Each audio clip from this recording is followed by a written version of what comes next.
हमारा गुण इतना श्रेष्ठ हो जाए कि उसी से ही लोग हमें पहचान जाएं। दूसरी बात, दूसरे श्लोक में विषय, अधिकारी, संबंध और प्रयोजन, 4 बातें बताई गई। भागवत का विषय क्या है, भागवत का अधिकारी कौन है, भागवत हमारा किससे संबंध कराती है और भागवत का प्रयोजन क्या है। बहुत सावधानी से सुनिएगा। सबसे पहली बात, भागवत जी का विषय क्या है। धर्म प्रोजित कई तवोत्र परमो, परम धर्म के प्रति हम आप सब लोगों को अग्रसित करना, यह भागवत का विषय है।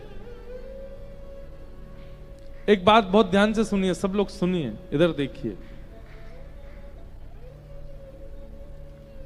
विषय क्या है, परम धर्म की ओर हम सबको अग्रसर करना।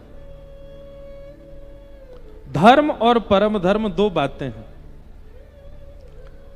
आप भोजन करते हैं ये धर्म है, आप जलपान करते हैं ये धर्म है, आप सोते हैं ये धर्म है, आप स्नान करते हैं ये धर्म है, आप कर्म करते हैं ये सब धर्म है, आप अपने परिवार का पोषण करते हैं, गृहस्थाश्रम का पालन करते हैं, ये सब धर्म है। सीधी बात, जीवित अवस्था में देह के उद्धार के लिए जो कर्म किए जा रहे हैं वो सब धर्म हैं। पर देह के अंदर विराजमान जो सूक्ष्म आत्मा है, उसकी शांति के लिए, उसकी प्रसन्नता के लिए, उसके कल्याण के लिए जो कर्म किए जाते हैं वो परम धर्म है। आप स्नान करते हैं उससे आपकी आत्मा को कोई लाभ नहीं होता, आप भोजन करते हैं उससे आपकी आत्मा को लाभ नहीं होता, आप सोते हैं उससे आपकी आत्मा का लाभ नहीं है। ये सारे धर्म कहलाएंगे जहां पर देह प्रधान है। परम धर्म क्या है, जहां आत्मा प्रधान है, जहां पर चित्त में भीतर विराजमान जो सूक्ष्म, जिसकी वजह से हम जीवित हैं, उस आत्मा के कल्याण के लिए जो कर्म किए जाते हैं उसको परम धर्म कहते हैं। आप लोग कथा सुन रहे हो, ये कथा सुनना क्या है, धर्म है कि परम धर्म है? क्यों? क्योंकि यहां आत्म पोषण हो रहा है। कथा सुनने से आत्मा पुष्ट होती है। कथा सुनने से जो संतुष्टि आपको चित्त में होती है ना, आप सिर हिला रहे हो, आपके मुखमंडल पर प्रसन्नता है, आप स्वीकार कर रहे हो, एक अद्भुत शांति जैसी मिल रही है। अव्यवस्था है, लोग आ रहे हैं जा रहे हैं, कोई उठ रहा है, कोई बैठ रहा है, कोई कुछ कर रहा है, कोई कुछ कर रहा है, लेकिन इन सब के बीच में भी आप, अब देखो जैसी स्थिति अभी यहां की है, ऐसी स्थिति अगर पिक्चर देखने में हो जाए तो व्यक्ति भाग जाएगा या फिर हल्ला करेगा, हे भाई पिक्चर देखने दो हमको ध्यान पूर्वक। आप पिक्चर देख रहे हो, सामने वाला खड़ा हो जाए, सामने वाला पानी पीने लगे, सामने वाला अपने दोस्तों को बुलाए, इधर आ जाओ, यहां बैठो मेरे पास, तो आप लोग क्या करोगे? हे भाई हमने 400 रुपए की टिकट खरीदी है तुम्हारा हल्ला सुनने के लिए, बैठो नीचे। लेकिन अब कथा में देखो, कोई माताजी उठ जाती हैं, कोई उबासी ले रही हैं, कोई सो गई हैं, कोई पानी पी रही हैं, लेकिन इस सब के बीच भी आप सब कैसे हो? जो सुनने वाले हैं प्रसन्न मुद्रा, फिर भी सुन रहे हैं, फिर भी अच्छा लग रहा है, फिर भी आनंद आ रहा है। क्यों? क्योंकि पिक्चर देखना भी एक प्रकार से देह सुख है। कथा सुनना देह सुख नहीं है, ये आत्म सुख है। और आत्म सुख जब मिलता है, आत्म पुष्टि जब होती है, आत्म तुष्टि जब होती है, तब देह को मिलने वाली परेशानियां हमारी नजरअंदाज हो जाती हैं, हमको उन पर ज्यादा फर्क पड़ता नहीं। आप कहोगे तो महाराज जी आपको क्यों फर्क पड़ जाता, आपके सामने कोई आ जाए तो? हमारे ऊपर तो फर्क इसलिए पड़ता है कि हम सुनाने वाले हैं। 5000 लोग बैठ करके सुन रहे हैं, एक एक की जिम्मेवारी हमारे ऊपर है। हमको तो बहुत ज्यादा केंद्रित ध्यान, श्रोता से ज्यादा कठिन है वक्ता बनना, क्योंकि बोलना भी पड़ता है और अपनी कही गई बात स्वयं सुननी भी पड़ती है। हम क्या बोल रहे हैं? आपका काम तो केवल सुनना है, बोलना नहीं है। हमारा तो बोलना और क्या बोलना है वह भी विचार करना, और फिर बोली हुई बात को स्वयं सुनना। हमारा काम तो बहुत कठिन है, इसलिए हमारा ध्यान केंद्रित होना बहुत आवश्यक है। कहने का अभिप्राय यहां पर जो भी हो रहा है उसके मध्य भी आप प्रसन्न क्यों हो? क्योंकि देह प्रधान नहीं है, आत्म प्रधान है। ये देह की पुष्टि की कथा नहीं है, ये आत्म पुष्टि की, आत्म संतुष्टि की कथा है।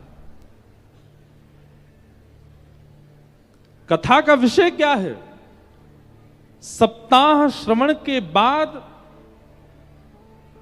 7वां दिन जिस दिन पूर्ण हो, 8वें दिन से आप और ज्यादा अपने आत्म तुष्टि के लिए प्रयास करने लग जाओ। ये कथा का विषय है। बहुत सावधानी से सुनिएगा। कथा सुनने के बाद भी व्यक्ति वैसा ही है। कैसा है? उसको भोजन में नमक कम लगता है, उसको रात्रि सोने के लिए एसी, कूलर, हीटर आदि की व्यवस्था चाहिए, उसको पहनने के लिए ब्रांडेड कपड़े चाहिए, उसको मेकअप चाहिए, उसको आदि आदि चाहिए। तो अभी उसने कथा सुनी नहीं है। कथा सुनने के बाद देह का अभिमान घटता है।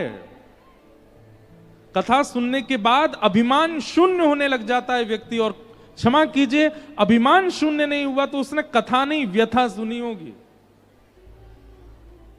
ज्ञान का अभिमान भी शून्य होगा, देह का अभिमान भी शून्य होगा, धन का अभिमान भी शून्य होगा। चित्त में जो भी अभिमान है वो सब शून्य होते चले जाएंगे। अगर धनवान बैठ करके कथा सुन रहा है तो 8वें दिन से स्वयं को धनवान मानेगा नहीं, या अपने धन का प्रदर्शन नहीं करेगा। अगर ज्ञानवान व्यक्ति कथा सुन रहा है तो 8वें दिन से अंतर्मुखी हो जाएगा। देखो, हमारे पास जो भी चीज आती है ना, हम उसको प्रदर्शनी बना लेते हैं। बहुत ध्यान से सुनिएगा। जैसे कि अगर व्यक्ति ज्ञानी है तो अपना हुलिया ऐसा बना लेगा कि उसके आने मात्र से सब लोगों को लगा ओ भाई कोई ज्ञानी आया है। होता है ना?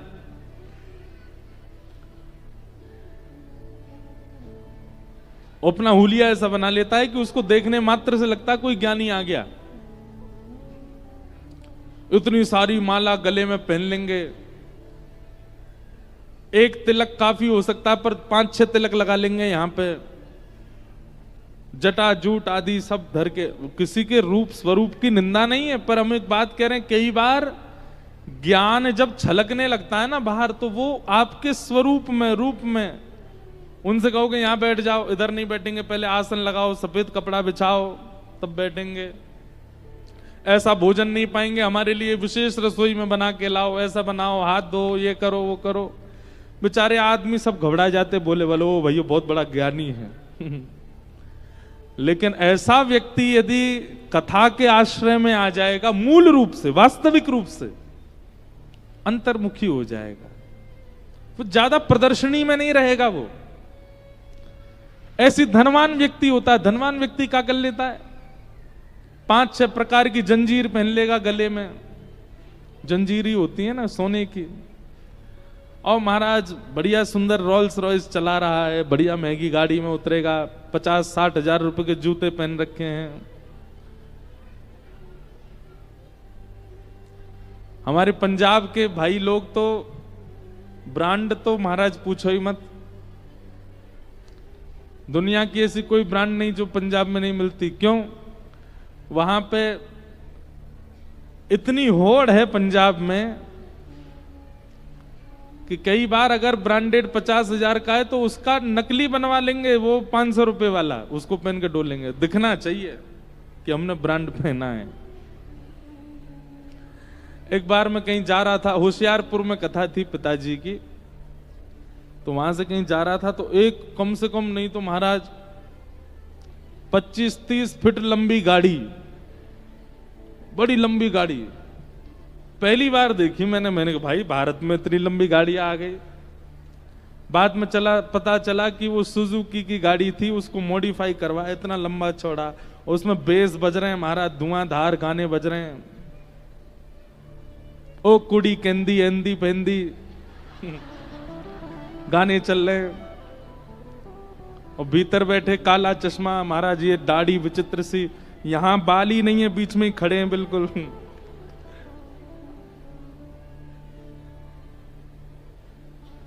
गाड़ी चला रहे, तो ये प्रदर्शन आ जाता है व्यक्ति के जीवन में।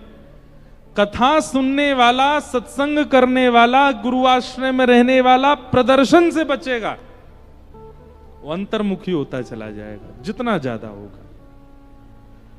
चाहे ज्ञान का प्रदर्शन, चाहे धन का प्रदर्शन, सब चीज के। एक बात और बताएं, भक्ति का भी प्रदर्शन होता है। कई लोग आते हैं मिलने के लिए, महाराज जी ऊना से हर 6 महीना में एक बस लेके जाता हूं मैं 200 लोगों की। कहां? गिरिराज जी परिक्रमा लगवाता हूं, फ्री ऑफ कॉस्ट, 1 रुपया नहीं लेता हूं उनसे। सबको भोजन कराना, प्रसाद कराना, ये कराना। अरे तो फिर इतना प्रचार क्यों? कथा सुनने वाला अंतर्मुखी नहीं हो रहा है तो वो कथा सुन नहीं रहा है। कथा सुनने वाला प्रचार नहीं करेगा, कथा सुनने वाला बताएगा नहीं। तो धर्म प्रोजित कई तवोत्र परमो, परम धर्म की ओर ले जाती है कथा। और परम धार्मिक व्यक्ति जो होता है वो देह से व्यवहार नहीं करता, फिर वो आत्मचिंतन में रहता है। ज्यादा से ज्यादा मौन रहेगा, ज्यादा से ज्यादा एकांत में रहेगा, ज्यादा से ज्यादा चिंतनों में रहेगा।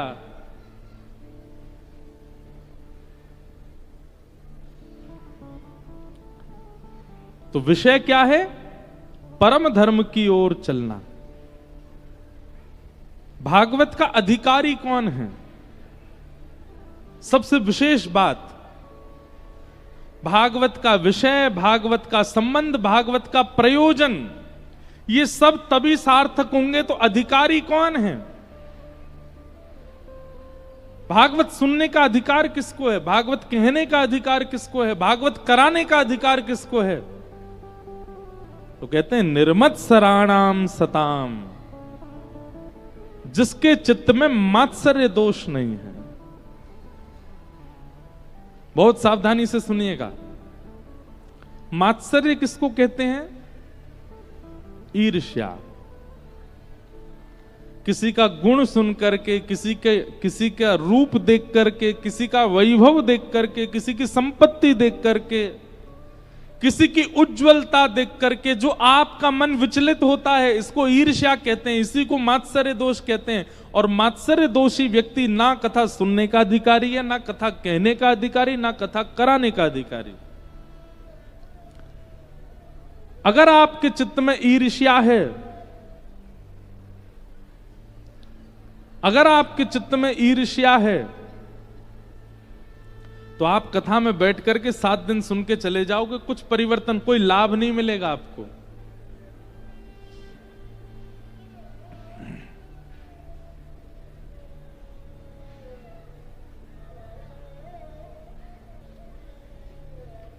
ईर्ष्या नहीं।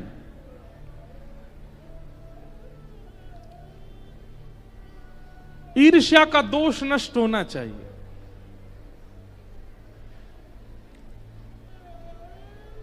एक व्यास जी कथा सुना रहे थे और अपनी कथा के मंगलाचरण में उन्होंने गीता जी का श्लोक गाया। उस श्लोक में आया दोग्धा गोपाल। एक श्रोता बैठ करके सुन रहे थे, उन्होंने जैसे ही सुना दोग्धा गोपाल, तुरंत श्रोता के कान खड़े हो गए, आंखें खुल गईं। 1 दिन, 2 दिन, 4 दिन, 5 दिन, 7वां दिन, पहले दिन कथा में 500 लोग थे, 7वें दिन अकेले वही बचे, बाकी सब चले गए, उनका मन नहीं लगा कथा में। व्यास जी इतने खुश हो गए, भाई सब छोड़ छोड़ के चले गए कथा, तुम नहीं गए, तुमको कथा बहुत अच्छी लगी। क्या अच्छा लगा तुमको कथा में? बोले कथा में तो कुछ अच्छा ऐसा था नहीं, पर आपने पहले दिन 2 गधाओं की बात करी थी। मैं 6 दिन से वही प्रतीक्षा कर रहा हूं, ये 2 गधा हैं कौन? व्यास जी ने चरण पकड़ लिए, बोले एक तुम हो, दूसरा मैं हूं। अरे भाई, कथा में और भी बहुत कुछ कहा गया है, तुमको वही समझ में आया था। और वो दोगधा है, दोगधा मतलब दोहन करना, तो दो गधा नहीं है वो। तो व्यक्ति जब ईर्ष्या निवृत्त न होकर के कथा में बैठता है तो फिर ऐसी चीजें सुनता है, ऐसी चीजें उसको समझ में आती हैं, ऐसी बातें ही वो सुन पाता है। कथा में बहुत कुछ कहा जाता है, पर लोगों का ध्यान किस तरफ जाता है, इससे उनकी मन की गति पता चलती है, मन की स्थिति पता चलती है।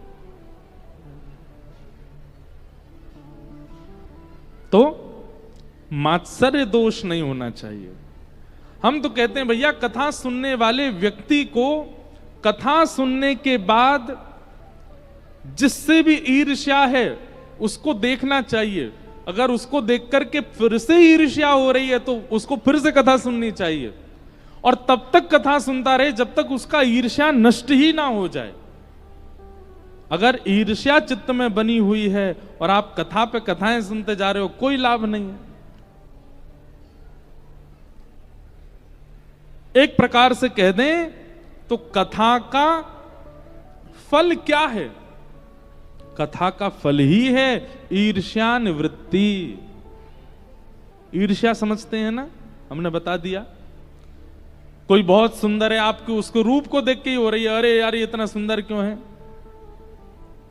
कोई बहुत धनवान है तो उसके प्रति ईर्ष्या हो रही है, अरे इसने कोई टोना टोटका किया है, कोई बाबा जी के चक्कर में पड़ गया, वहां से लेकर के आया, उसी से इसका इतना धन बढ़ा है। ईर्ष्या नहीं। कथा सुनने वाला व्यक्ति तो सहज हो जाता है। कोई धनवान है, कोई रूपवान है, कोई बलवान है, कोई किसी भी चीज में आगे है, वो ठाकुर जी से यही कहेगा, और ठाकुर जी इस पर और कृपा करो, ये और आगे बढ़े, ऐसे ही उज्जवल भविष्य प्राप्त करता रहे। ये कथा सुनने वाले की स्थिति होती है, वो ईर्ष्या नहीं करता। वैद्यम वास्तवमत्र वस्तु शिवदम। ईर्ष्या विमुक्त होकर के जब आप कथा सुनोगे तो क्या होगा? ठाकुर जी से आपका संबंध हो जाएगा, ठाकुर जी आपको अपने से लगने लगेंगे। और एक और बात, आपका संबंध नहीं होगा, आप संबंध नहीं बनाओगे, ठाकुर जी आपसे संबंध बना लेंगे, ठाकुर जी को आप प्रिय लगने लग जाओगे।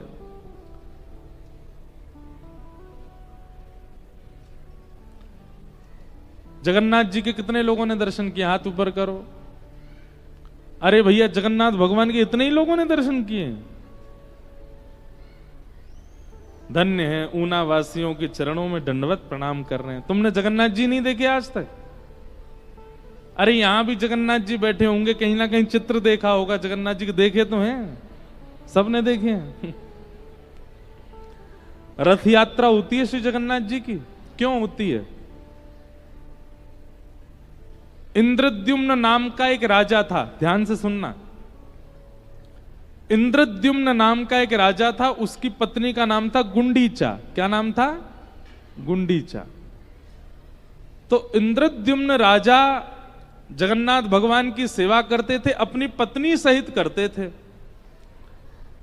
एक दिन इंद्रद्युम्न राजा से प्रसन्न होकर के भगवान ने दोनों पति पत्नी से कहा कि भैया तुम लोग मुझसे मन चाहा वरदान मांगो, मैं तुमको देना चाहता हूं। तो इंद्रद्युम्न राजा ने क्या मांगा कि हे नाथ, मेरा वंश आगे ना बढ़े। बताओ, ऐसा वरदान मांगा उसने। क्यों मांगा? क्योंकि नाथ, आपकी सेवा का अधिकार मुझे है, मेरे बाद मेरे पुत्र को, मेरे पुत्र के बाद उसके पुत्र को, उसके पुत्र को, उसके पुत्र को। कई बार देखा जाता है कि जब वंश परंपरा से अधिकार मिलता है तो कहीं ना कहीं जाकर के उस अधिकार का निर्वहन व्यक्ति भाव से नहीं करता। कोई परंपरा से अगर धनवान होता ना, दादाजी धनवान, पिताजी धनवान, तो निश्चित है पुत्र या फिर पुत्र का पुत्र बिगड़ैल बनेगा, क्योंकि उसको इतनी संपत्ति पुश्तैनी मिली होती है कि वो बिगड़ ही जाता है। कई बार परंपरा से यदि बहुत कुछ मिलता है और सत्संग जीवन में नहीं होता, तो सत्संग ना होने की वजह से परंपरा चलते चलते चलते आगे जाके बिगड़ जाती।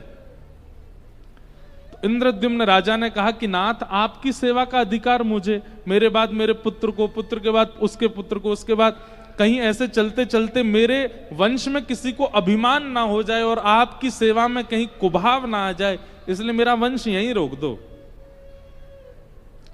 अब ये मांगा इंद्रद्युम्न राजा ने अपने मन में। बगल में खड़ी पत्नी क्या कह रही है? वो मांग रही है कि हे नाथ, मुझे आप जैसा एक पुत्र मिल जाए। पति तो मांग रहा है कि मेरा वंश रुक जाए, पत्नी मांग रही है मुझे संतान की प्राप्ति हो।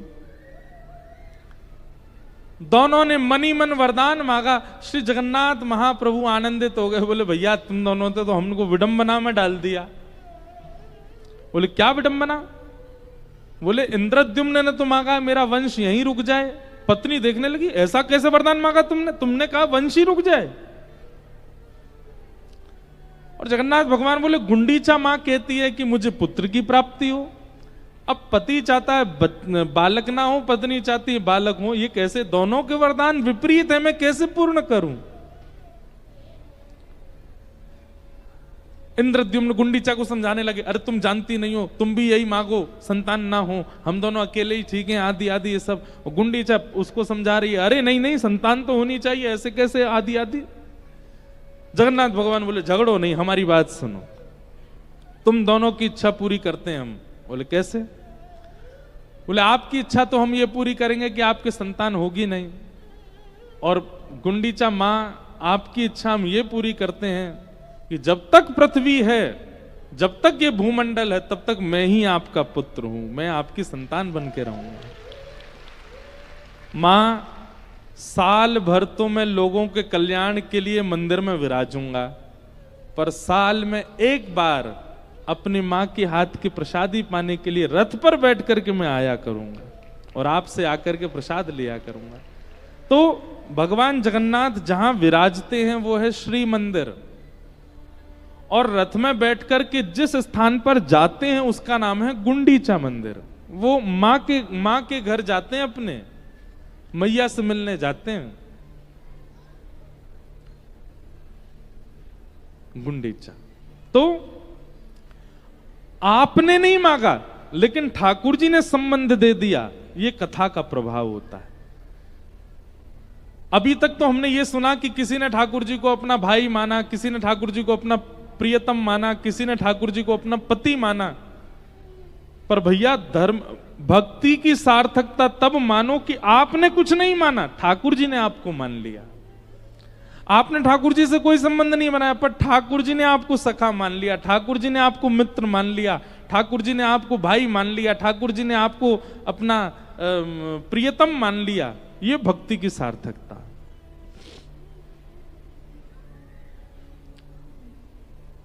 गुंडीचा उसने ठाकुर जी को पुत्र नहीं माना था, ठाकुर जी ने उनको अपनी मां मान लिया। हम हमेशा अपनी कथा में कहते हैं भगवान से संबंध बनाओ, पर आज हम अपने बात को थोड़ा और आगे बढ़ाते हैं और ऊना में एक नया स्टेटमेंट देते हैं कि भक्ति ऐसी करो कि ठाकुर जी आपसे संबंध बनाए, आप ना बनाओ, ठाकुर जी आपको अपना बनाए। कहो देना, आप तो ठाकुर जी को ठाकुर जी कहो, ठाकुर जी आपको मैया कह दें, ठाकुर जी आपको भैया ऐसा कह दें, ठाकुर जी आपको अपना सखा कह दें। एक भक्त की चर्चा आती है कि वो भक्त नित्य नाम जब बहुत करते थे,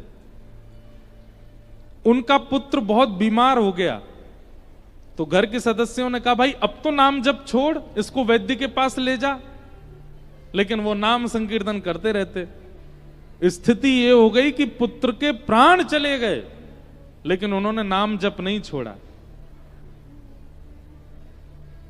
घर के मोहल्ले के रिश्तेदार सब ने आकर के कहा, अरे तेरे नाम जप को धिक्कार है, तू पूरे दिन नाम जप करता रहता, देख तेरा पुत्र मरा पड़ा है, मृतक शरीर पड़ा है उसका, अब तो कुछ विचार कर।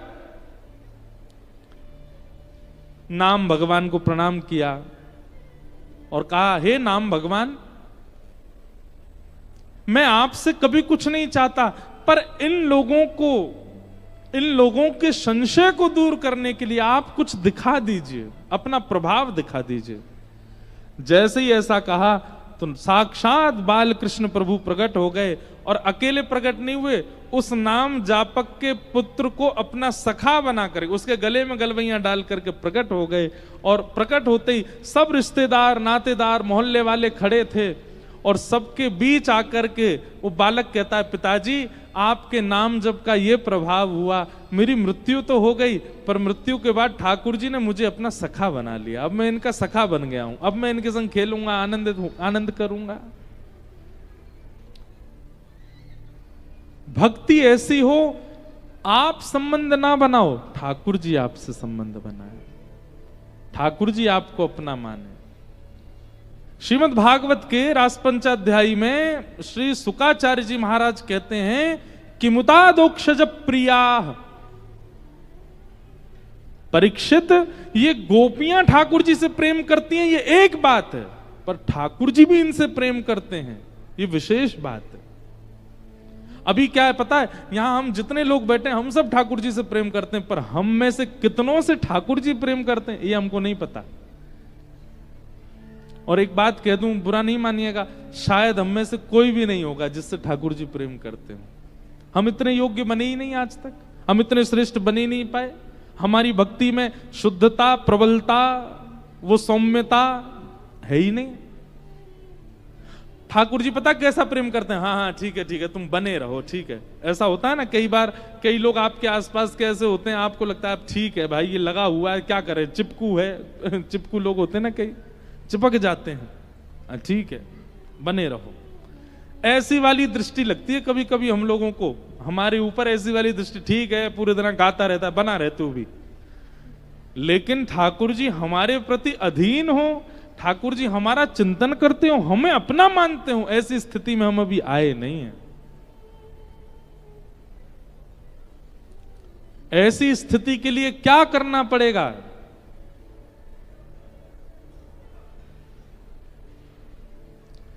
संत ऋषियों की वाणी को माने, संत ऋषियों की वाणी को माने, प्रेम भक्ति की महिमा को जाने, प्रेम भक्ति की महिमा को जाने, जो उसी की रज़ा में रज़ामंद है, जो उसी की रज़ा में रज़ामंद है, जो उसी की रज़ा में रज़ामंद है, जो उसी की रज़ा में रज़ामंद है, वो उसको हर घड़ी आनंद ही आनंद है, उसको हर घड़ी आनंद ही आनंद है, उसको हर घड़ी आनंद ही आनंद है, उसको हर घड़ी आनंद ही आनंद है। ओ श्याम प्यारे से जिसका संबंध है, श्याम प्यारे से जिसका संबंध है, राधा रमण से जिसका संबंध है, राधा रमण से जिसका संबंध है, उसको हर घड़ी आनंद ही आनंद है, उसको हर घड़ी आनंद ही आनंद है, उसको हर घड़ी आनंद ही आनंद है, उसको हर घड़ी आनंद ही आनंद है, हाँ उसको हर घड़ी आनंद ही आनंद है, उसको हर घड़ी आनंद ही। श्री राधा रमण लाल की।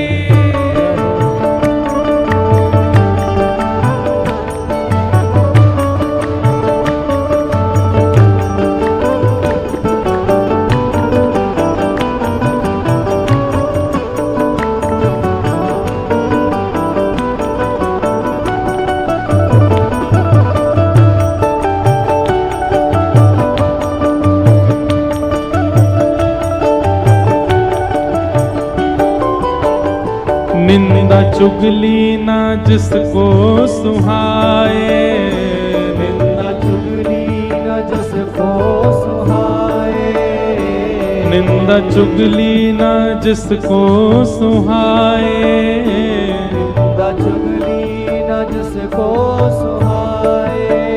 हे बुरी रंगत की संगत न भाए। बुरी रंगत की संगत न भाए।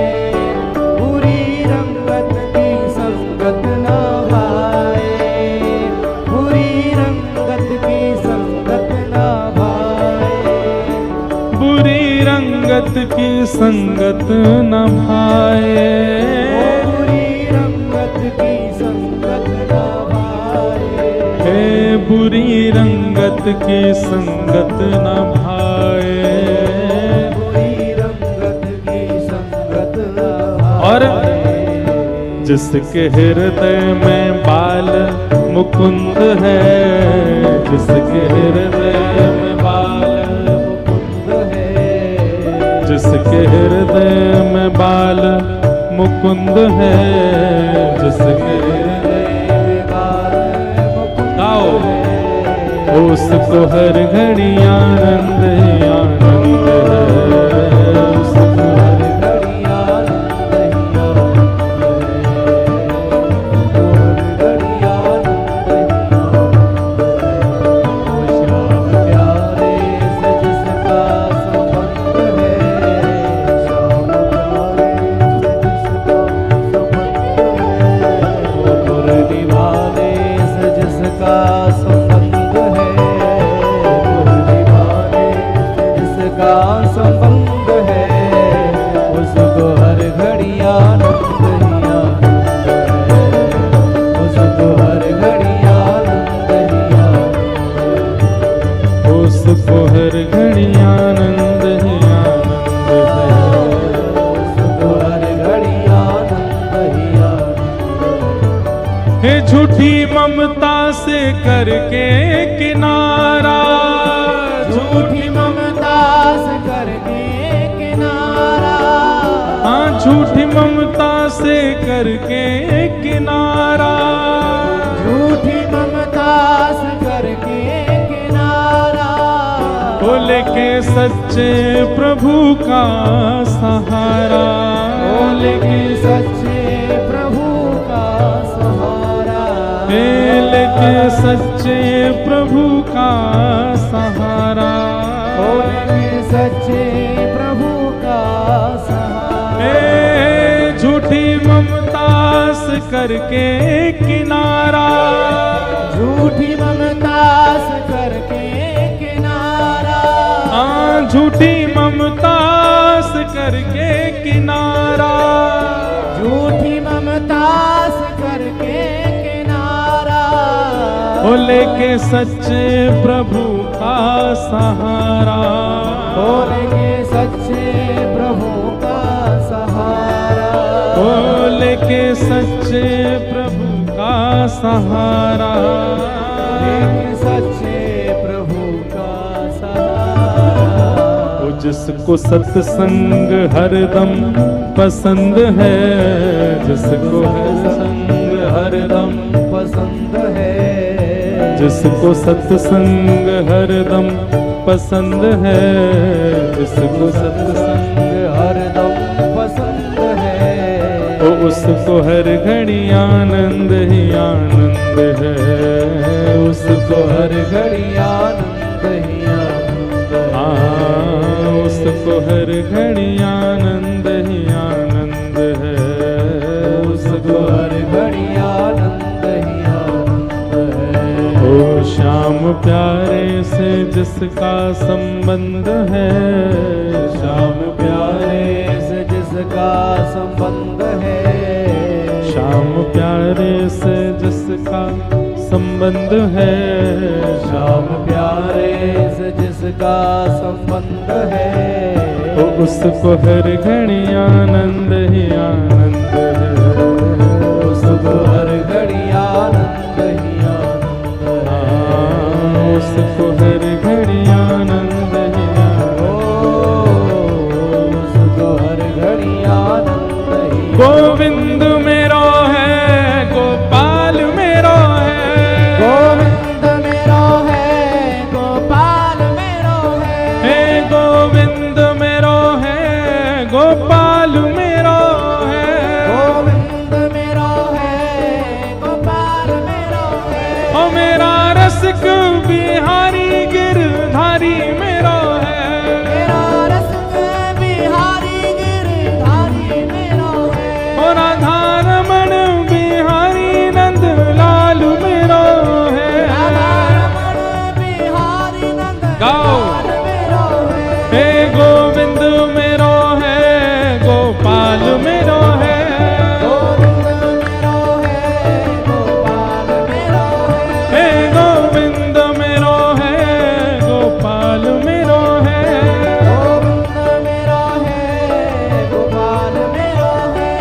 राधा रमण बिहारी नंद लाल मेरो है, रमण बिहारी नंद लाल मेरो है, ओ राधा रमण बिहारी नंद लाल मेरो है।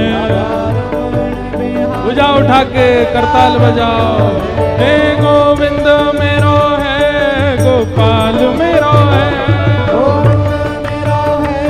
गोपाल मेरो है, हे गोविंद मेरो है, गोपाल मेरो है, गोविंद मेरो है, गोपाल मेरो है, हे गोविंद मेरो है, गोपाल मेरो है, गोपाल मेरो है, हाँ गोविंद मेरो है, गोपाल मेरो है। गोविंद मेरो है, जय जय श्री राम, जय जय श्री राम, जय जय श्री राम।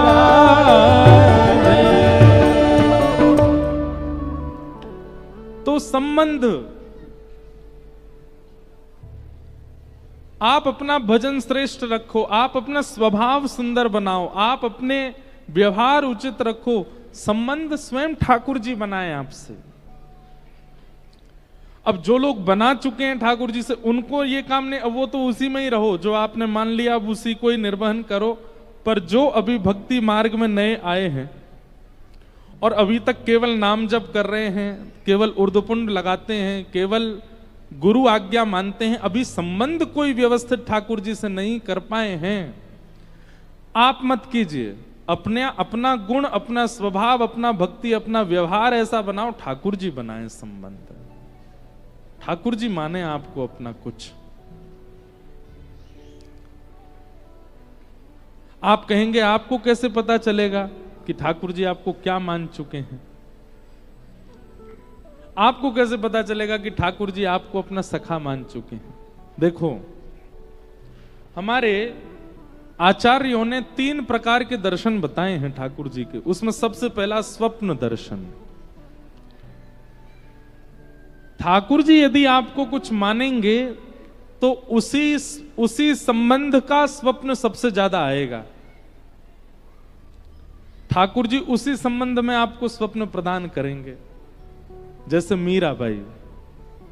मीराबाई ठाकुर जी को क्या मानती थी? बीन मांगती थी। अपना बीन मतलब राजस्थानी में दुल्हा।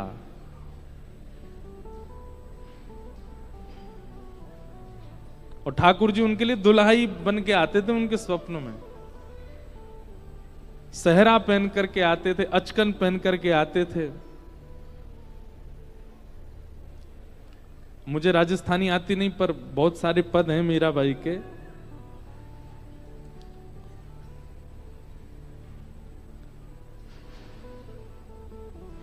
मीराबाई का एक पद है, माई सपनाना वर्णा दीनानाथ, 56 कोटा जना पधारया दुल्हो श्री ब्रजनाथ। ठाकुर जी उनको दुल्हा के रूप में ही दिखते थे। जब भी दिखते थे सहरा पहन करके ठाकुर जी का दर्शन होता था। तो सहरा इस बात का द्योतक था कि ठाकुर जी भी मीराबाई को अपना चुके हैं। अब ठाकुर जी आपको जिस रूप में पाना चाहते होंगे वैसा ही श्रृंगार धारण करके आएंगे, उस स्वप्न में दिखेंगे। अगर आपके प्रति ठाकुर जी का मातृभाव है, पितृभाव है, तो ठाकुर जी गोपाल बन के आएंगे।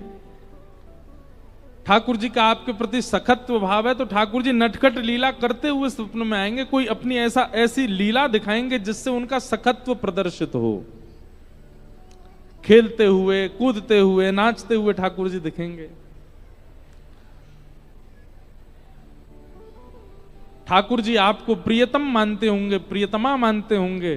तो अत्यंत सुंदर श्रृंगार धारण करके, अत्यंत कोमल अपने नेत्रों से कटाक्ष बढ़ते हुए देखते हुए आपके हृदय को अपनाने का प्रयास करेंगे स्वप्न में ही। और कहीं आपको काल मानते होंगे तो ठाकुर जी विकराल रूप धारण करके आएंगे, डराएंगे ही स्वप्न में आके।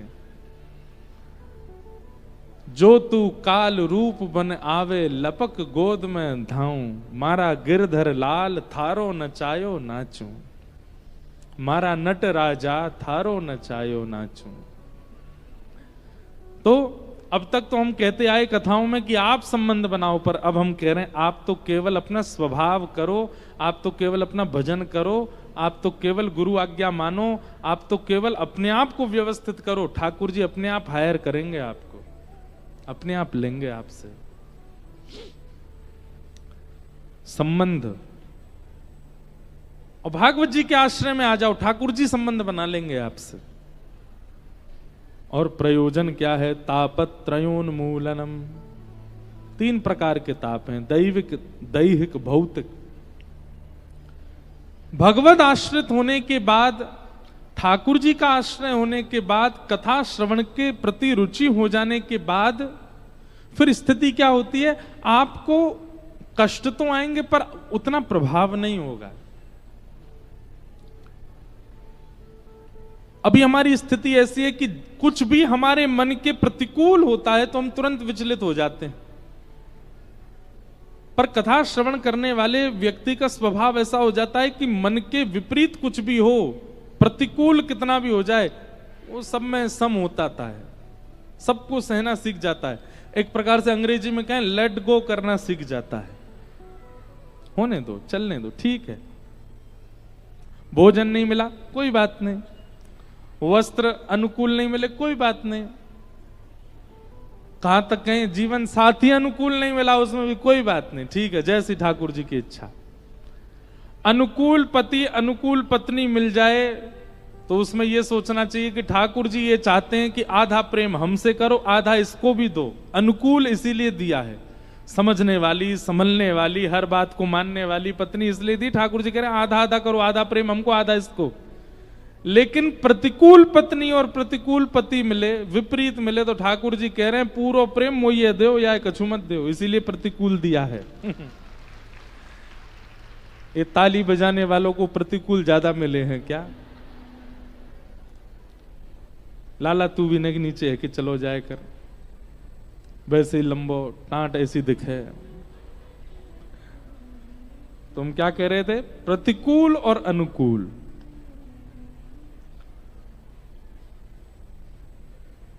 लिख लीजिएगा, सत्संगी व्यक्ति के डायरी में, सत्संगी व्यक्ति की डिक्शनरी में प्रतिकूल नहीं होता, वो सब चीज में अनुकूल है।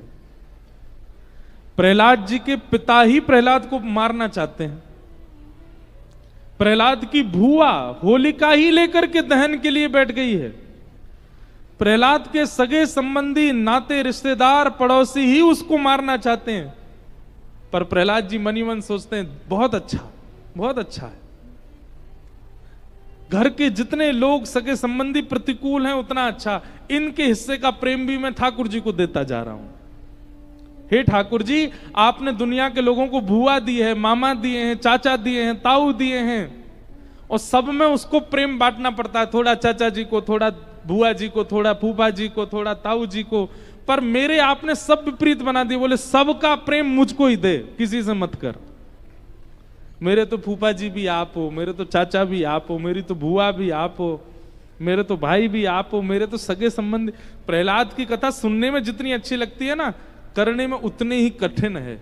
प्रहलाद का कोई अपना नहीं है, प्रहलाद के केवल ठाकुर जी। एक मां थी प्रहलाद की जो थोड़ा बहुत प्रहलाद से स्नेह प्रेम करती, वो भी हिरण्यकश्यप के भय के कारण प्रहलाद जी के समीप नहीं जाती थी। भगवान ना करे कि ऐसी प्रतिकूलता कभी जीवन में आवे जैसी प्रहलाद जी की थी, पर प्रहलाद जी की डिक्शनरी में प्रतिकूल शब्द है ही नहीं। कहां तक कहें, जब नृसिंह भगवान ने हिरण्यकश्यप का वध कर दिया तो प्रहलाद जी रोए और अपने पिता के चरणों में दंडवत प्रणाम करते हुए रोने लगे। पिताजी, जो भी हो, आपने चाहे जितना भी मुझको प्रताड़ित करने का प्रयास किया, पर थे तो आप मेरे पिता ही। प्रहलाद जी कहते हैं अगर पिता की प्रताड़ना नहीं होती तो शायद मैं ठाकुर जी का इतने समीप नहीं जा पाता। मुझे भगवत सानिध्य दिलाने वाले पिता ही तो थे। भले ही उनकी प्रताड़ना थी, उसकी प्रताड़ना से ही मैं गया, पर गया तो पिताजी की वजह से ना।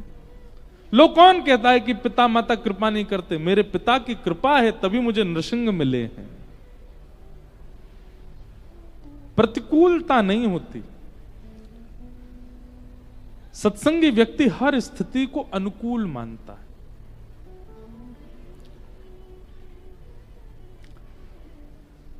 पाम में लग गई, पैर में लग गई, फ्रैक्चर हो गया, गिर गए, बेड पे पड़ गए। अब संसारी व्यक्ति क्या सोचता है?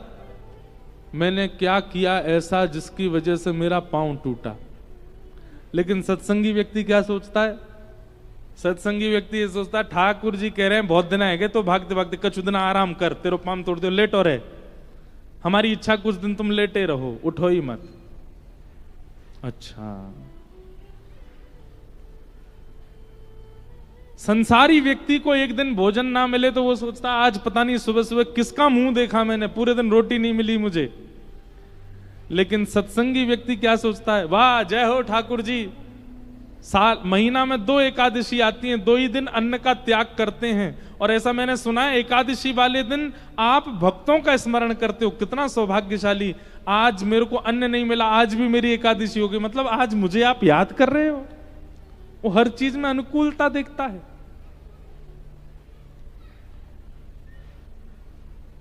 आपके जीवन में सत्संग आ रहा है ये कैसे पता चले? आप अनुकूल देखने लगोगे हर स्थिति को, प्रतिकूलता है ही नहीं, तब मानो आप सत्संगी हो।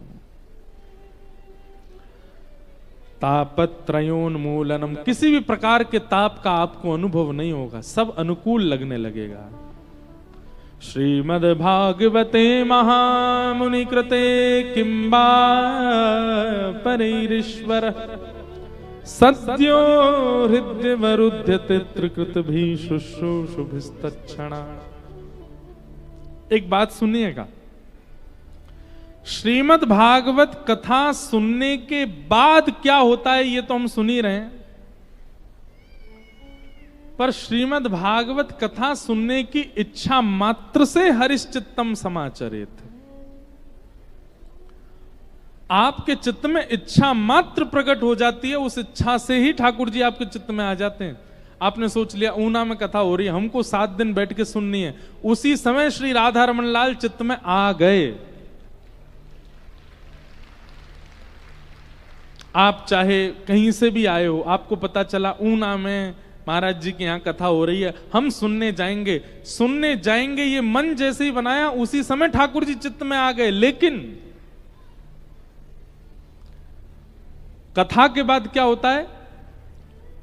आपके घर मेहमान आ गए, अब मेहमान आपके यहां अवधि से ज्यादा रुकें, उसके लिए आपको उनके प्रति अनुकूलता प्रकट करनी पड़ेगी। जैसे आपके घर में आया, कह के आया 2 रात्रि आपके यहां रुकूंगा, लेकिन आपने इतना बढ़िया प्रसाद पवाया, इतना बढ़िया आनंद कराया, ऐसे बढ़िया महाराज अनुकूलता घर में ऐसी व्यवहार बना दिया कि मैं 2 की जगह 4 दिन रुक गया। ठीक वैसे ही कथा सुनने की इच्छा से ठाकुर जी चित्त में आ जाते हैं, और जब तक आप कथा सुनते हैं ठाकुर जी आपके चित्त में रहते हैं।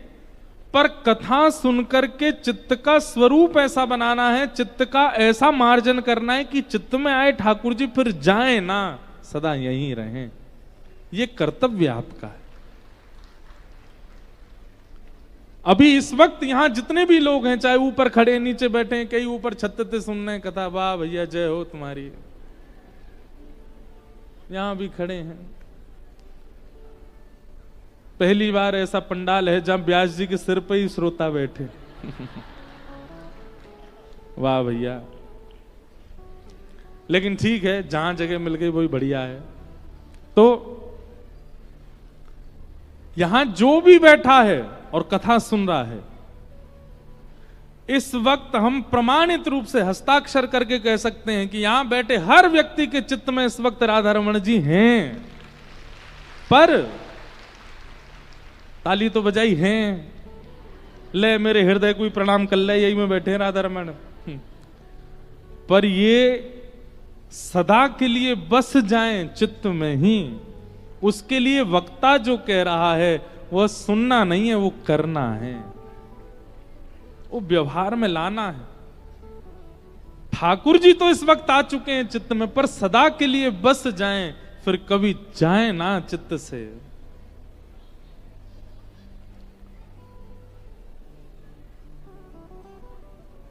आ गए हैं तो जाएं ना, बस। आपको इसकी चिंता होनी चाहिए कि ठाकुर जी आ गए, कहीं चले ना जाएं, बस ये चित्त में ही रहें। और वो कैसे होगा?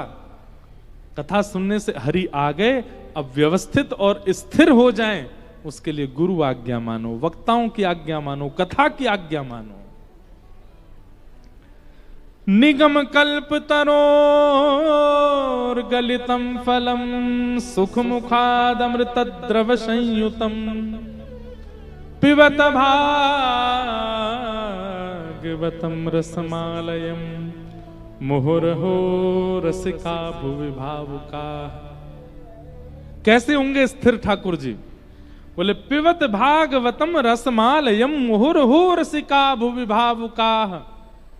भागवत की कथा को कान रूपी दोनों में भर भर के पियो। कथा तो सुनी जाती है, पी थोड़ी जाती है, पर नहीं, यहां कह रहे हैं पियो, क्योंकि सुनी हुई बात असर नहीं करती, पी हुई पदार्थ असर जरूर करते हैं। कथा को पीने की भावना से सुनना है। जैसे गन्ने का रस यदि मुख से भीतर जाएगा तो स्वाभाविक बात है कि मीठा लगेगा, ये स्वाभाविक बात है।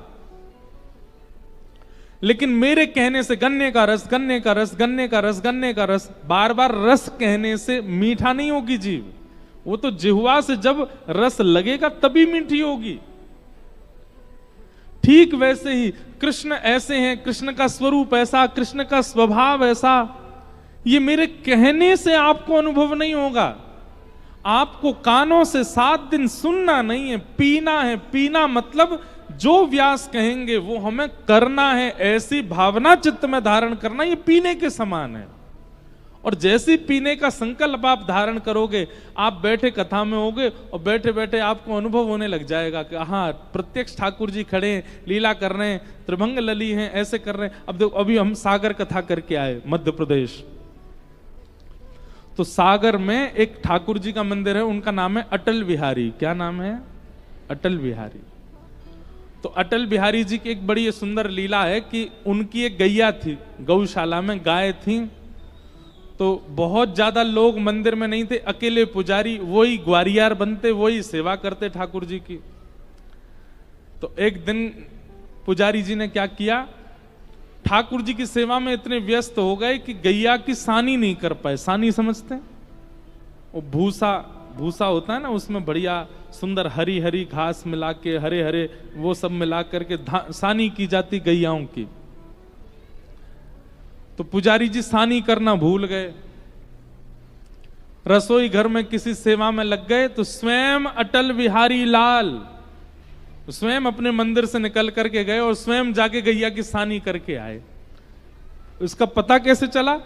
जैसे ही पुजारी जी रसोई से वापस आने लगे, सोई ठाकुर जी भागे और भाग करके जाके ऐसे खड़े हुए, तो पूरे मंदिर में भूसा जो गाय खाती वो पूरा फैला पड़ा था। और पुजारी जी बोले, यहां भूसा कहां से आ गया? और तभी आपने जैसे अटल बिहारी जी को देखा तो उनके दोनों हाथों में भूसा लगा हुआ था। ठाकुर जी अपने हाथ से सानी करके आए। अभी सागर में मैं ये कथा सुना रहा था, मैंने कि आपके सागर के अटल बिहारी जी ने गैया की सानी करी और सने भय हाथन से बैठ गए। कथा पूरी करके जैसे मैं जाने लगा तो एक भाई दौड़ा दौड़ा आया मेरी गाड़ी के पास, और गाड़ी में जैसी कांच खुला, भीड़ बहुत थी, तो चिल्ला के बोला, महाराज जी आपने अटल बिहारी जी के हाथों में भूसा लगा, ऐसा कह दिया था कि उनके हाथों में भूसा लगा हुआ है, अटल बिहारी जी ऐसे आके बैठ गए। मैंने कहा अब थोड़ी सी कथा 5 मिनट और कह देते, यूं और कह देते कि पुजारी जी ने हाथ धो दी, अब रात भर भूसा लगा ही रहेगा उनके हाथों में, क्योंकि आपने कथा में ये कहा ही नहीं कि उनके हाथ पहुंच दिए। मतलब उसने कथा नहीं सुनी, उसको दिख रहा था कि ठाकुर जी के हाथ में भूसा लगा, व्यास जी ने पानी तो डाला नहीं, हाथ पहुंचे ही नहीं, अब सने रह गए हाथ। फिर दूसरे दिन हमने कथा यहीं से शुरू करी। मैंने कहा पुजारी जी ने गरम गरम पानी से हाथ धोए पहुंचे, तब बोला हाँ अब बढ़िया, नहीं तो रात भर ठाकुर जी तो ऐसे ही खड़े रहे। एक दिन हमने कथा में कहा कि नंद भवन की गैयाओं के सींग बड़े लंबे लंबे, ठाकुर जी कभी कभी उन सींगों पे लटक जाते हैं। और इतना ही कह के हम आगे चले गए। ठाकुर जी कभी कभी ऐसी क्रीड़ा करते हैं। अब मैं कथा करके जैसे कि दौड़ा दौड़ा फिराया, बोले महाराज जी आपने ठाकुर जी गैया की सींग पे ही लटका दिए, नीचे तो उतारे ही नहीं, थोड़ी सी कथा कह के नीचे तो उतार दो। वो कथा नहीं सुन रहा है, वो लीला देख रहा है।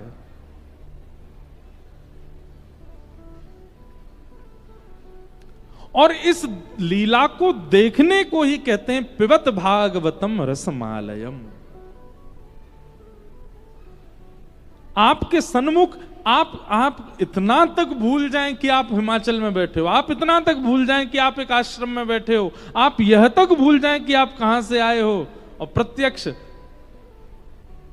गिरिराज जी प्रकट हो जाएं, यमुना जी प्रकट हो जाएं, सघन कुंज प्रकट हो जाए। उस सघन कुंज में व्यासपीठ लगी है, व्यास जी बैठ के कथा सुना रहे हैं और अकेला मैं बैठ करके सुन रहा हूं। ऐसी स्थिति आने लग जाए कथा में, तब समझो कि आप कथा पी रहे हो, सुन नहीं रहे हो। कथा सुन रहे हो तो आपको यह भी पता चलेगा बगल में भी कोई बैठा है, पीछे भी कोई बैठा, आगे भी कोई बैठा है, इधर इतने सारे लोग बैठे हैं, लाइटें लगी हैं, ऐसा पंडाल है, ऐसा हॉल है, ऊपर लोग चढ़े हैं, यहाँ लोग बैठे हैं, व्यास जी ऊपर बैठ करके कथा सुना रहे हैं। पर कथा जब पीने लग जाओगे सब अदृश्य हो जाएंगे, केवल आप हो, मैं हूं और श्यामा श्याम है और कोई नहीं दिखेगा। तब लगेगा कि हाँ पिबत भागवतम रसमालयम। कथा को पियो, सुनो मत, कथा को जियो, सुनो मत। इसीलिए तो हमारा उद्धार नहीं हो पाता, क्योंकि हम सुनते हैं पीते नहीं, क्योंकि हम सुनते हैं जीते नहीं। पिबत भागवतम रसमालयम मुहुरहो रस का भुवि भावुका। कथा को पियो, पीने का विषय।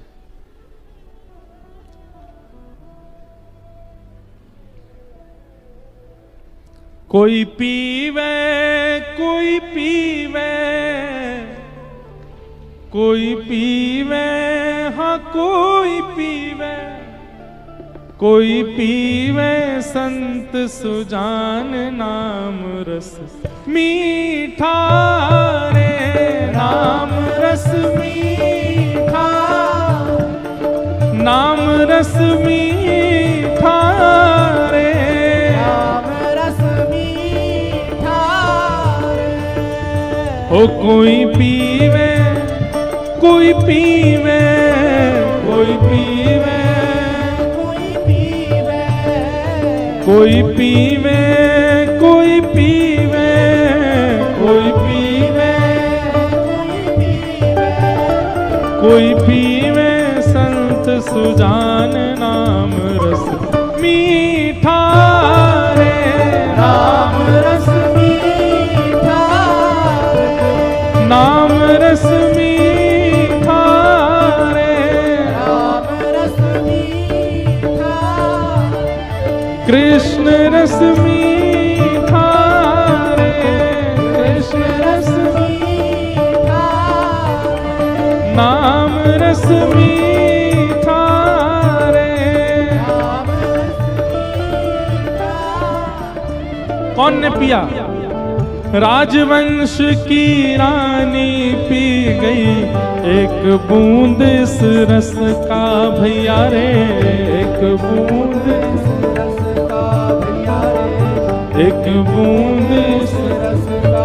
ओ, आधी रात महल तज चल दी, रहा न मनवा बस का भैया रे, रहा न मनवा बस का भैया रे, रहा न मनवा बस का। केवल एक बूंद ने क्या स्थिति कर दी है मीराबाई की। आधी रात महल तज चलती, रहा ना मनवा बस का। गिरधर की दीवानी मीरा, गिरधर की दीवानी मीरा, गिरधर की दीवानी मीरा, गिरधर की दीवानी मीरा। हाँ ध्यान छूटा पुयस का भैया रे, ध्यान छूटा पुयस का भैया रे, ध्यान छूटा पुयस का भैया रे, ध्यान छूटा पुयस का। हे बन बन डोले शाम दीवानी, बन बन डोले श्याम दीवानी, बन बन डोले शाम दीवानी। बन बन डोले श्याम क्यों? दीवानी। क्योंकि लागा नाम का चस्का, नाम रस मीठा रे, नाम रस मीठा रे, नाम रस मीठा रे, नाम रस मीठा रे। हे कोई पीवे, कोई पीवे, कोई पीवे, कोई पीवे, कोई पीवे, हाँ कोई पीवे, कोई पीवे, कोई पीवे। हाँ कोई पीवे संत सुजान नाम रस मीठा रे, नाम रस मीठा रे, नाम रस मीठा रे, नाम रस मीठा रे। हे कृष्ण रस मीठा रे, कृष्ण रस मीठा रे, हाँ नाम रस मीठा रे। नाम रस मीठा रे। और मीराबाई ने पिया, इनके अलावा और किसने पिया? नामदेव रस पिया रे अनुपम, सफल बना ली काया भैया रे, सफल बना ली काया भैया रे, सफल बना ली काया। ओ नरसी का एक तारा कैसे जगतपति को भाया भैया रे, जगतपति को भाया भैया रे, जगतपति को भाया। ओ तुलसी सूर फिरे मधुमादे, तुलसी सूर फिरे मधुमादे, हाँ तुलसी सूर फिरे मधुमादे। तुलसी सूर फिरे क्यों? मधुमादे। रोम रोम रस छाया भैया रे, रोम रोम रस छाया भैया रे, हाँ रोम रोम रस छाया भैया रे, रोम रोम रस छाया। हे भर भर पी गई ब्रज की गोपी, भर भर पी गई ब्रज की, भर कर की गई ब्रज की गोपी, भर तो तब सुंदरतम पिय पाया नाम रस मीठा रे, नाम रस मीठा रे, कृष्ण रस मीठा रे, कृष्ण रस मीठा रे। ओ कोई पीवे, कोई पीवे, कोई पीवे, कोई पीवे, कोई पीवे संत सुजान नाम रस मीठा रे, नाम रस मीठा रे, कृष्ण रस मीठा रे, कृष्ण रस मीठा। हरे कृष्ण कृष्ण कृष्ण हरे हरे, हरे राम राम राम हरे हरे, हरे कृष्ण कृष्ण कृष्ण हरे हरे, हरे राम राम राम हरे हरे। भुजा उठा के हरे कृष्ण कृष्ण कृष्ण हरे हरे, हरे राम राम राम हरे हरे,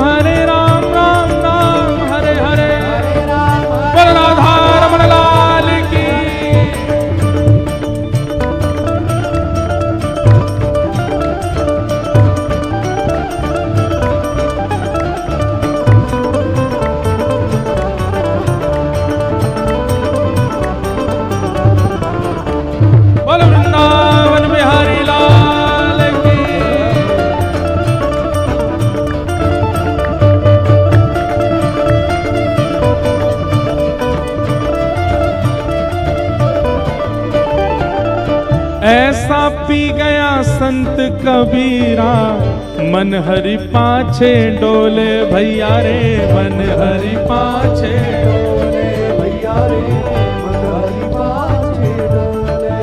हे कृष्ण कृष्ण जय कृष्ण कृष्ण, यहाँ नस नस पार्थ की बोले भैया रे, नस नस पार्थ की बोले भैया रे, नस नस पार्थ की बोले। हे चाक हरी रस मगन नाचते, चाक हरी रस, चाक हरी रस मगन नाचते।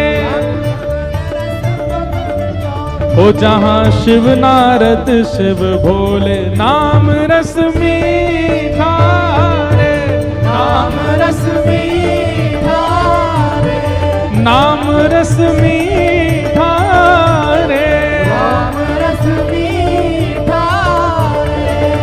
हे कोई पीवे, कोई पीवे, कोई पीवे, हो कोई पीवे, हाँ कोई पीवे, कोई पीवे,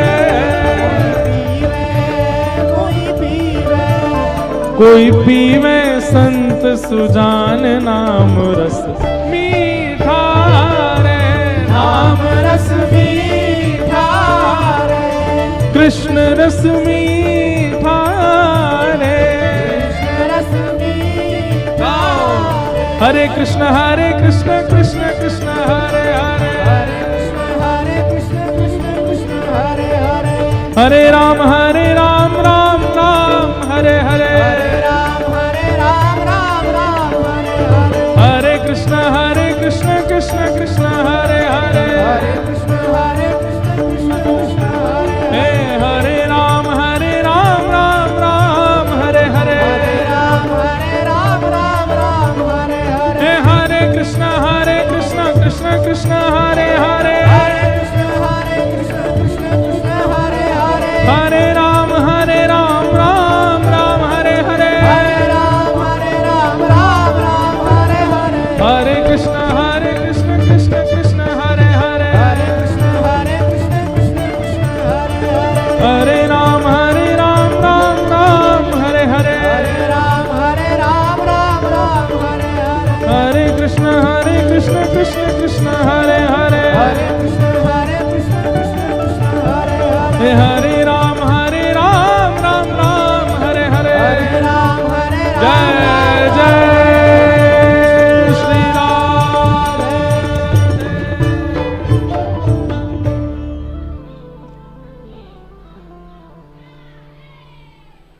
नामदेव रस पिया रे अनुपम, सफल बना ली काया। नामदेव जी महाराज और नरसी का एक तारा कैसे जगतपति को भाया। नरसिंह मेहता हमारे गुजरात में हुए। दुनिया के लोगों को जप करना पड़ता है, तप करना पड़ता है, अनुष्ठान करने पड़ते हैं, कठोर नियम करने पड़ते हैं, साधना करनी पड़ती है, व्रत करने पड़ते हैं, तब जाकर के ठाकुर जी मिलते हैं। पर नरसिंह मेहता को भगवान ने कह रखा था, तुम केवल केदार राग गाना, हम आ जाएंगे। नरसिंह मेहता केदार राग गाते और ठाकुर जी प्रकट हो जाते।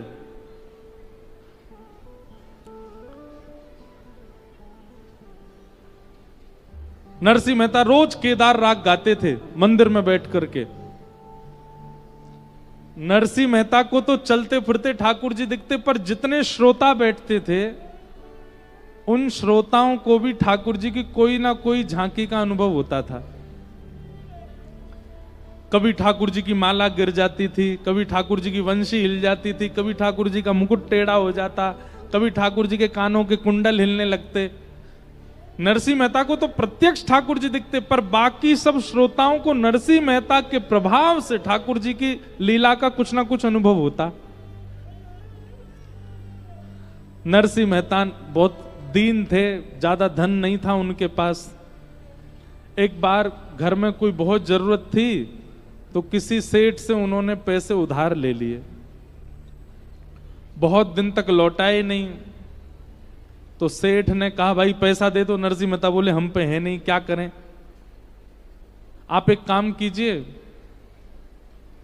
कुछ और ले जाइए धन के बदले। बोले और कुछ भी तो तुम्हारे पास नहीं, ना तुम्हारे पास घर है, ना तुम्हारे पास कोई बैलगाड़ी है, ना तुम्हारे पास कोई व्यवस्था है, क्या लेके जाएं हम? तब सेठ जी के मुनीम जी बोले, सेठ जी इसके पूरे नगर में ख्याति है कि जब ये मंदिर में जाता है दुनिया भर के राग गाता है, तब तक तो कोई बात नहीं, पर जैसे ये केदार राग गाता है ठाकुर जी की माला गिर जाती है। इसके पूरे नगर में इसी बात से ख्याति है। इससे कहो अपना केदारा राग गिरवी रखे, जब तक हमारा कर्जा ना चुकाए तब तक केदार राग नहीं गाएगा। सेठ जी बोले हाँ ये बढ़िया है भाई, सुनो हमको केदारा राग गिरवी रखो, जब तक कर्जा नहीं चुकाओगे केदार राग नहीं गाओगे तुम मंदिर में जाके। केदार राग कैसे है? नाचो बहुत गोपाल अब मैं, नाचो बहुत गोपाल, काम क्रोध को पहर चोलना, कंठ विषय की मां, नाचो बहुत गोपाल अब मैं, नाचो बहुत गोपाल। ये राग केदार। इतने भोले लोग हैं, हमको कई बार लगता है कि और ज्यादा खोल के समझाएं। इस पद को राग मत मान लेना। एक बार पंजाब में हमारी कथा चल रही थी, नहीं पंजाब में नहीं थी, पंजाब के लोगों ने कथा कराई थी कहीं और,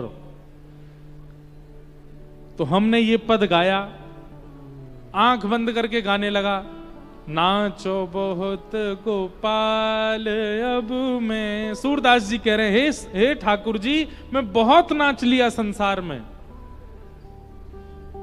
कभी पत्नी के पीछे, बच्चों के पीछे, व्यवहार के पीछे, धन के पीछे, ख्याति के पीछे, ऐश्वर्य के, बहुत नाच लिया, अब मेरे इस नृत्य को बंद करो। पद का अर्थ ये है, आंख बंद करके मैं गा रहा था, नाचो बहुत गोपाल अब मैं। जैसे ही मैंने आंख खोल के देखी सारे श्रोता नाच रहे थे। मैंने धीरे से पूछा, मैंने कहा आप लोग, ये तो बहुत धीमी ताल में पद गा रहा हूं, आप नाच क्यों रहे हैं? अब महाराज जी तुसी कहते हो ना नाचो बहुत गोपाल, तो असी, अब मेरे पंजाबी नहीं आती, हमने सोचा कि नाचना है इस पद में, इसलिए आप में जय हो। कितने भोले हो आप लोग, बहुत सीधे। तो राग केदार धुन को कहते हैं, जिस धुन में हमने गाया वो धुन राग केदार है। तो ठाकुर जी नरसिंह मेहता राग केदार गाते थे।